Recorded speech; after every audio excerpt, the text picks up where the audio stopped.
2025 ഫെബ്രുവരി മാസം 28 വെള്ളിയാഴ്ച പുലർച്ചെ 5:30 കോട്ടയം ഏറ്റുമാനൂരിലെ റെയിൽവേ ഗേറ്റിനടുത്തുള്ള ഒരു ട്രാക്കിലൂടെ ട്രെയിൻ കുതിച്ചു പായുകയാണ്. പെട്ടെന്നാണ് ലോക്കോ പൈലറ്റ് ആ കാഴ്ച കാണുന്നത്. ട്രാക്കിന് നടുവിൽ ആരോ നിൽക്കുന്നു. ഒന്നും കൂടെ വ്യക്തമായി അദ്ദേഹം നോക്കിയപ്പോഴാണ് ഒരാളല്ല 3 പേരുണ്ട് എന്ന് മനസ്സിലായി.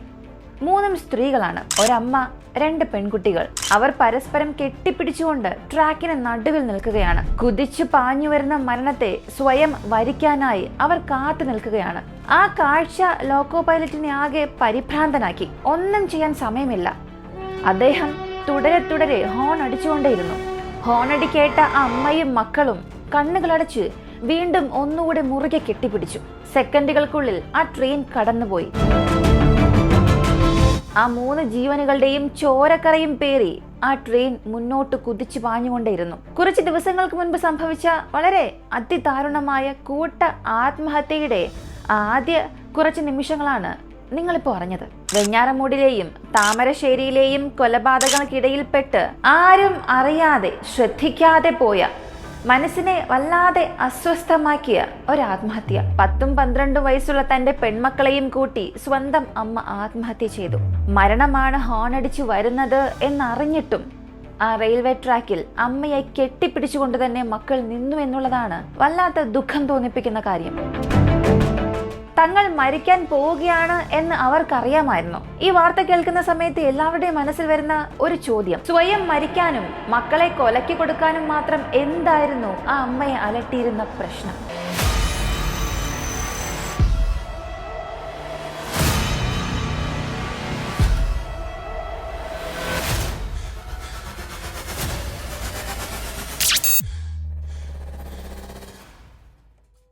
ഷൈനി കുര്യാക്കോസ് കത്തോലിക്ക സഭ അംഗമായ BSc നഴ്സിംഗ് കഴിഞ്ഞ ഷൈനി കുര്യാക്കോസിനെ തൊടുപുഴ ചുങ്കത്തുകാരനായ നോബി എന്നയാളായിരുന്നു വിവാഹം കഴിച്ചത്. അയാൾ മുഴുക്കുടിയനായിരുന്നു. കപ്പലിലായിരുന്നു അയാൾക്ക് ജോലി. 3 മാസം കൂടുമ്പോൾ നാട്ടിലേക്ക് വരും. എന്നാൽ വിവാഹം കഴിഞ്ഞതിന് ശേഷം ഇവർക്കിടയിൽ നല്ല ബന്ധമൊന്നുമല്ലായിരുന്നു. നിരന്തരം പ്രശ്നങ്ങൾ മാത്രം, പല വിഷയങ്ങളെപ്പറ്റി ചൊല്ലി. ഇങ്ങനെ വിവാഹം കഴിഞ്ഞതിന് ശേഷം ഭർത്താവിന്റെയും ഭർത്തൃ വീട്ടുകാരുടെയും ക്രൂര പീഡനം സഹിക്കാനാകാതെ കഴിഞ്ഞ 9 മാസമായി ഷൈനിയും പെൺമക്കളായ അലീനയും ഇവാനയും ഏറ്റുമാനൂർ 101 കവലയ്ക്ക് സമീപം സഹോദരന്റെ വീട്ടിൽ അച്ഛനും അമ്മയ്ക്കും ഒപ്പമാണ് താമസിച്ചിരുന്നത്. കോടതിയിൽ വിവാഹമോചന കേസ് ഫയലും ചെയ്തു. ഷൈനിയുടെ 2 പെൺമക്കൾ തെള്ളകം ഹോളി ക്രോസ് സ്കൂളിലാണ് പഠിച്ചുകൊണ്ടിരിക്കുന്നത്. ഇവർക്ക് 14 വയസ്സുള്ള എഡ്വിൻ എന്ന ഒരു മകനുമുണ്ട്. എഡ്വിൻ എറണാകുളത്തെ സ്പോർട്സ് സ്കൂളിൽ 9ാം ക്ലാസ് വിദ്യാർത്ഥിയാണ്. ഷൈനിയുടെ മാതാപിതാക്കളും രോഗികളാണ്. കടുത്ത സാമ്പത്തിക ബുദ്ധിമുട്ടും അവർ അനുഭവിച്ചിരുന്നു. ഇവിടെ ശ്രദ്ധിക്കേണ്ട ഒരു കാര്യം, BSc നഴ്സിംഗ് കഴിഞ്ഞെങ്കിലും വിവാഹശേഷം ഷൈനി ജോലിക്കൊന്നും പോയിരുന്നില്ല. 13 വർഷത്തോളമായി നഴ്സിംഗ് ഫീൽഡുമായി ഇവർക്ക് യാതൊരു ബന്ധവും ഇല്ല. അങ്ങനെ പിരിഞ്ഞു താമസിക്കാൻ തുടങ്ങിയതോടെ നോബി ഷൈനിക്കും ഷൈനിയുടെ മക്കൾക്കും ചിലവിന് കൊടുക്കാതെയായി. ഷൈനിക്കാണെങ്കിൽ വരുമാനം ഒന്നുമില്ല, സഹായിക്കാനും അങ്ങനെ ആരും ഉണ്ടായിരുന്നില്ല. പക്ഷേ BSc നഴ്സിംഗ് കഴിഞ്ഞ ഒരാളാണല്ലോ ഷൈനി, അതുകൊണ്ട് തന്നെ അവർ വെറുതെ ഇരുന്നില്ല. കോട്ടയത്തെ പല ആശുപത്രികളിലും ജോലിക്കായി അപ്ലൈ ചെയ്തു. പക്ഷേ 13 വർഷമായി ആ ഫീൽഡുമായി യാതൊരു ബന്ധവുമില്ലാത്ത ഷൈനിക്ക് അതൊരു തിരിച്ചടിയായി മാറി. വലിയൊരു ഗ്യാപ്പ് തന്നെ ഉണ്ടല്ലോ. അതുകൊണ്ട് തന്നെ പല ആശുപത്രികളിലും ഷൈനിയെ ജോലിക്കെടുക്കാൻ തയ്യാറായില്ല. സത്യത്തിൽ ഈ മെഡിക്കൽ ഫീൽഡിലെ ജോലികൾക്ക് അങ്ങനെ ഒരു പ്രശ്നമുണ്ട്. വലിയൊരു കരിയർ ബ്രേക്ക് സംഭവിച്ചു കഴിഞ്ഞാൽ പിന്നെ ജോലി കിട്ടാൻ വലിയ പാടാണ്. നേരിട്ട് ജോലിക്ക് കയറാൻ കഴിയില്ല. ട്രെയിനിങ് എന്ന പേരിൽ കുറച്ചുകാലം ഫ്രീ ആയി ജോലി ചെയ്തതിനു ശേഷം മാത്രമേ പല ആശുപത്രികളിലും സ്റ്റാഫായി നിയമനം ലഭിക്കുകയുള്ളൂ. ഇപ്പോൾ ഷൈനിയുടെ കേസ് എടുത്താൽ ഇങ്ങനെ വർഷക്കാലമെല്ലാം ഫ്രീ ആയി ജോലി ചെയ്തു കൊടുക്കേണ്ട ഒരു സാഹചര്യം ഇല്ല. മക്കളുണ്ട്, അവരെ പഠിപ്പിക്കണം, അവർക്ക് കഴിക്കാൻ കൊടുക്കണം, പിന്നെ വീട്ടിലെ കാര്യങ്ങൾ നോക്കണം. അച്ഛനും അമ്മയും രോഗബാധിതരാണ്, അവർക്ക് ട്രീറ്റ്മെന്റിനായിട്ടുള്ള കാര്യങ്ങൾ, ഇങ്ങനെ ഒരുപാട് ബാധ്യത ഷൈനിക്കുണ്ടായിരുന്നു. 12ഓളം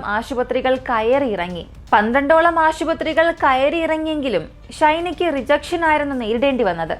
അങ്ങനെ ഷൈനി സഭയുടെ ഉടമസ്ഥതയിലുള്ള കാരിത്താസ് ആശുപത്രിയിൽ ജോലിക്കായി ശ്രമിച്ചു. അവിടെയും റിജക്ഷൻ ആയിരുന്നു ഫലം. പക്ഷേ അത് പിന്നീട് ഒരു വലിയ വിവാദമായി. ഇത്രയേറെ ആശുപത്രികളിൽ റിജക്ഷൻ ഉണ്ടായി. പിന്നെ ഇവിടെ മാത്രം എന്തുകൊണ്ട് ഒരു വിവാദം ഉണ്ടായി എന്ന ഒരു സംശയം നിങ്ങൾക്ക് തീർച്ചയായും വരണം.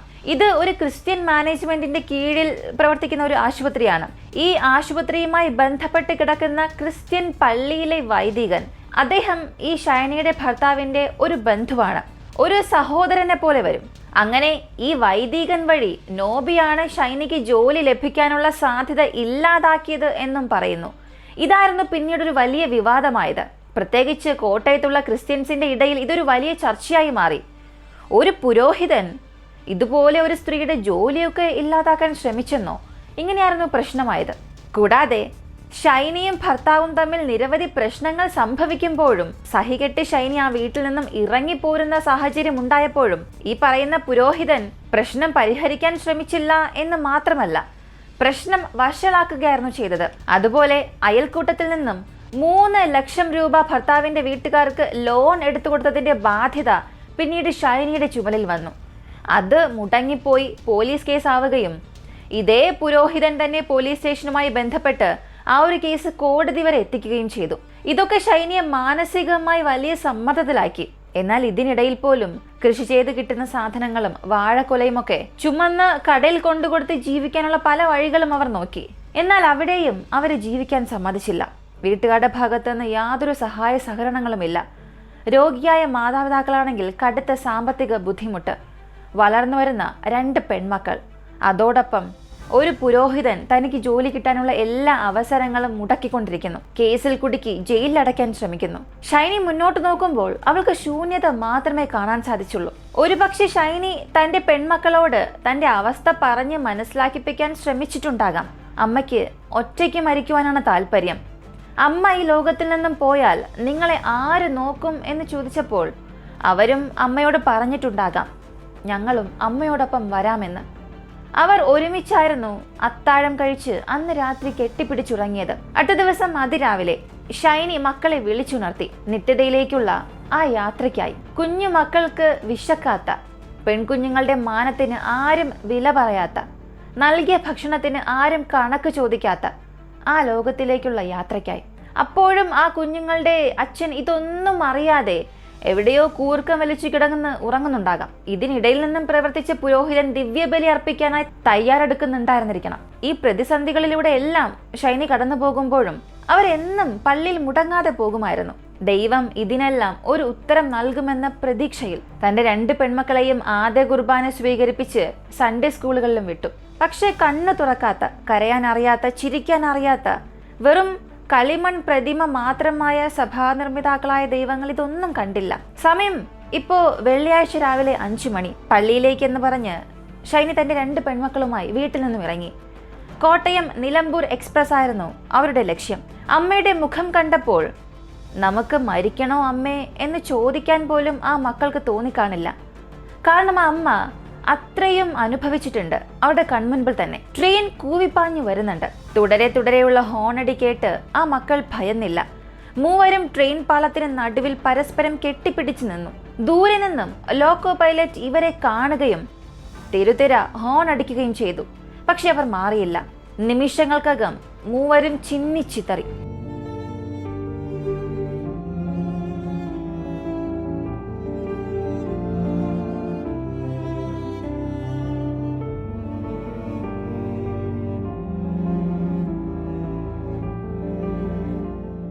ഉടൻ തന്നെ ലോക്കോ പൈലറ്റ് റെയിൽവേ അധികൃതരെ വിവരമറിയിച്ചു. തുടർന്ന് പോലീസിനെയും വിവരമറിയിച്ചു. പോലീസ് വന്നപ്പോൾ മൃതദേഹം എല്ലാം ചിന്നിച്ചിതറിയ നിലയിലായിരുന്നു. തിരിച്ചറിയാനേ സാധിച്ചില്ല. വസ്ത്രങ്ങളും ചെരുപ്പുകളും കണ്ടിട്ടാണ് ഒരു സ്ത്രീയും 2 പെൺകുട്ടികളും ആകാം എന്നുള്ള നിഗമനത്തിൽ പോലീസ് എത്തിയത്. തുടർന്ന് പോലീസ് സമീപ പ്രദേശത്തുള്ള CCTV ദൃശ്യങ്ങളെല്ലാം കളക്ട് ചെയ്തു.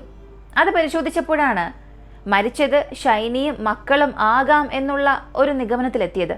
തുടർന്ന് പോസ്റ്റ്മോർട്ടം നടപടികൾക്കായി കോട്ടയം മെഡിക്കൽ കോളേജ് ആശുപത്രിയിലേക്ക് മാറ്റി. പോസ്റ്റ്മോർട്ടത്തിന് ശേഷം മൃതദേഹം ഭർത്തൃവീട്ടുകാരെ ഏൽപ്പിച്ചു. എല്ലാത്തിനും സാക്ഷിയായി ചുങ്കം നിവാസികൾ ഒന്നും വിശ്വസിക്കാനാകാതെ, കണ്ണീരടക്കാനാകാതെ നോക്കി നിന്നു.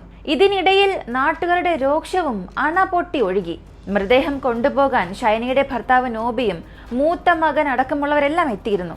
ഇതോടെയാണ് നാട്ടുകാരുടെ എല്ലാം രോക്ഷം പാഞ്ഞൊഴുകാൻ തുടങ്ങിയത്. പലരും ശാപവാക്കുകൾ ഉപയോഗിക്കാൻ തുടങ്ങി. കണ്ണീരിൽ കുതിർന്നായിരുന്നു പലരുടെയും പ്രതികരണം. മൃതദേഹം ആംബുലൻസിൽ കയറ്റാൻ പോലും നാട്ടുകാർ തയ്യാറായില്ല.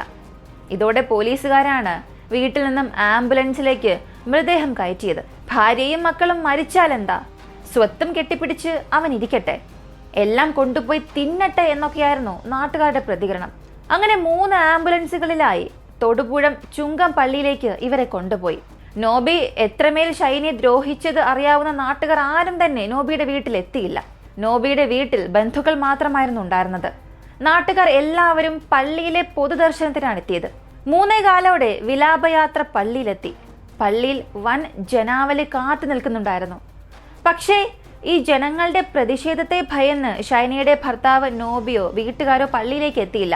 ഒടുവിൽ ഈ ശുശ്രൂഷകൾക്കെല്ലാം ശേഷം അമ്മയെ ഒരു കല്ലറയിലും മക്കളായ അലീനയെയും ഇവാനിയെയും ഒരുമിച്ച് ഒരു കല്ലറയിലുമാണ് അടക്കിയത്. എവിടേക്കാണോ ഇനി തിരികെ ചെല്ലരുത് എന്ന് ഷൈനി ആഗ്രഹിച്ചത് അവിടെ തന്നെ അന്ത്യകർമ്മങ്ങൾ നടന്നു എന്നുള്ളതും മറ്റൊരു ദുഃഖം നിറഞ്ഞ കാര്യമാണ്.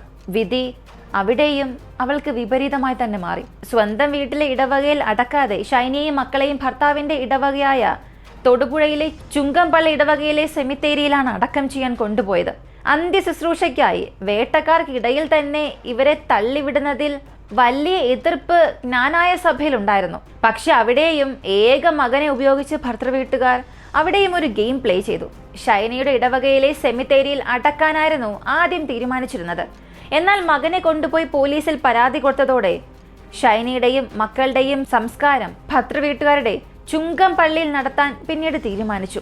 ഇതേ മൂത്ത മകനെ ഉപയോഗിച്ചു തന്നെ ജീവിച്ചിരുന്ന കാലത്തും ഭർത്താവ് ഷൈനിയെ ഒരുപാട് ദ്രോഹിച്ചിരുന്നു. മകനെയും അമ്മയെയും തമ്മിൽ അകറ്റാൻ വലിയ ആസൂത്രണം തന്നെ ആ കുടുംബം നടത്തിയിരുന്നു. അതിനാൽ മകൻ എഡ്വിന് നേരെയും നാട്ടുകാരിൽ ചിലർ പാഞ്ഞെടുത്തു. നീ അച്ഛൻ്റെ കൂടെ ചേർന്ന് അമ്മയ്ക്ക് നേരെ കേസ് കൊടുത്തില്ലേടാ എന്നൊക്കെ പരിഭവം കലർന്ന രോഷപ്രകടനം നടത്തി. എന്നാൽ ആ മകനെയും പഴി പറയാൻ സാധിക്കില്ല. മുതിർന്നവരുടെ പോരിനിടയിൽപ്പെട്ട് ഞെരുങ്ങുകയായിരുന്നിരിക്കാം ഒരു പക്ഷെ ആ ഒരു പാവം. അമ്മയുടെ മൃതദേഹത്തിന് അരികെ നിന്ന് അമ്മയെന്ന് നിലവിളിച്ചുകൊണ്ട് അവൻ കരയുന്നുണ്ടായിരുന്നു. ഇടയ്ക്കിടയ്ക്ക് അനിയത്തിമാരുടെ മഞ്ചത്തെ കെട്ടിപ്പിടിച്ചും വാവിട്ട് കരഞ്ഞു. കണ്ടു നിന്നിരുന്നവരുടെ ഹൃദയത്തെ പിളർക്കുന്ന കാഴ്ചയായിരുന്നു അത്. ഇപ്പൊ ഇതിലൂടെ മനസ്സിലാക്കാൻ കഴിയുന്നത് ആ പുരോഹിതൻ അയാളൊന്ന് മനസ്സ് വെച്ചിരുന്നെങ്കിൽ ഒരു പക്ഷേ ഷൈനിക്ക് ജോലി കിട്ടുമായിരുന്നു. ഒരല്പം സമാധാനത്തോടു കൂടിയെങ്കിലും ആ പാവങ്ങൾ ജീവിക്കുമായിരുന്നു. ഫാദർ ബോബി ചിറയിൽ എന്നാണ് അദ്ദേഹത്തിന്റെ ഔദ്യോഗിക നാമം. ബോബി സി ബേബി എന്നാണ് മുൻ നാമം. ഇപ്പൊ ഓസ്ട്രേലിയയിലെ ന്യൂ സൗത്ത് വെയിൽസ് എന്ന സംസ്ഥാനത്തെ ബ്രോക്കൺ ബേ എന്ന കത്തോലിക്ക രൂപതയിൽ വൈദികനായി സേവനം അനുഷ്ഠിക്കുന്നു.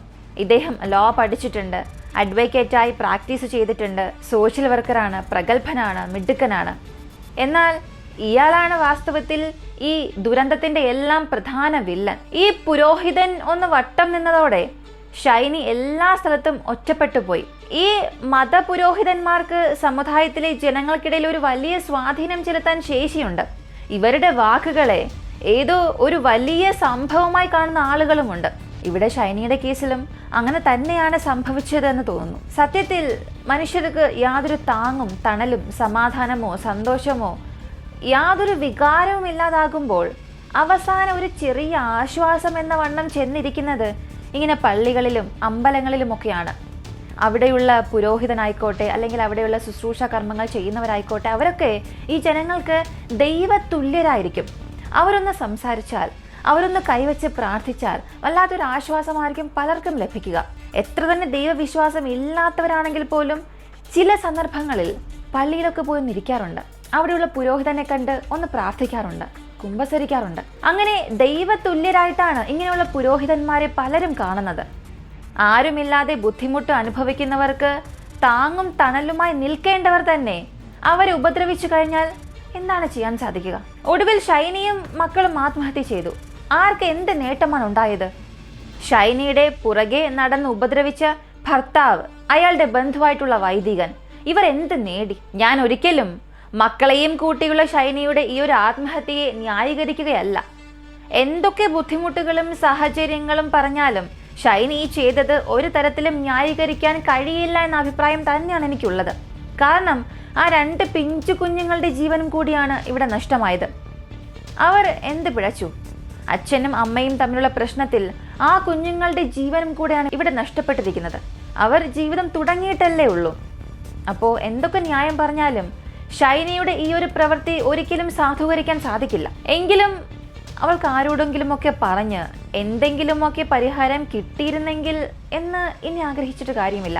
എന്തായാലും ഷൈനിയെയും മക്കളെയും ആത്മഹത്യയിലേക്ക് തള്ളിവിട്ട എല്ലാവരെയും, ഈ പുരോഹിതൻ ഉൾപ്പെടെ എല്ലാവരെയും നിയമത്തിന് മുൻപിലേക്ക് കൊണ്ടുവരിക തന്നെ വേണം. യാതൊരു ദാക്ഷിണ്യവും കാണിക്കാതെ അവർ അർഹിക്കുന്ന ശിക്ഷ അവർക്ക് നിയമം നൽകണം. ഇത് മാത്രമാണ് അവസാനമായി പറയാനുള്ളത്. ഈ ഒരു കേസിനെ കുറിച്ചുള്ള നിങ്ങളുടെ അഭിപ്രായം എന്താണെന്നുള്ളത് കമൻറ്റിൽ പറയുക. ഇങ്ങനെയുള്ള വീഡിയോസ് നിങ്ങൾ കാണാൻ ആഗ്രഹിക്കുന്നുവെന്നുണ്ടെങ്കിൽ നമ്മുടെ ചാനൽ ഇപ്പോൾ തന്നെ സബ്സ്ക്രൈബ് ചെയ്യുക. മറ്റൊരു വീഡിയോയുമായി വീണ്ടും കാണാം.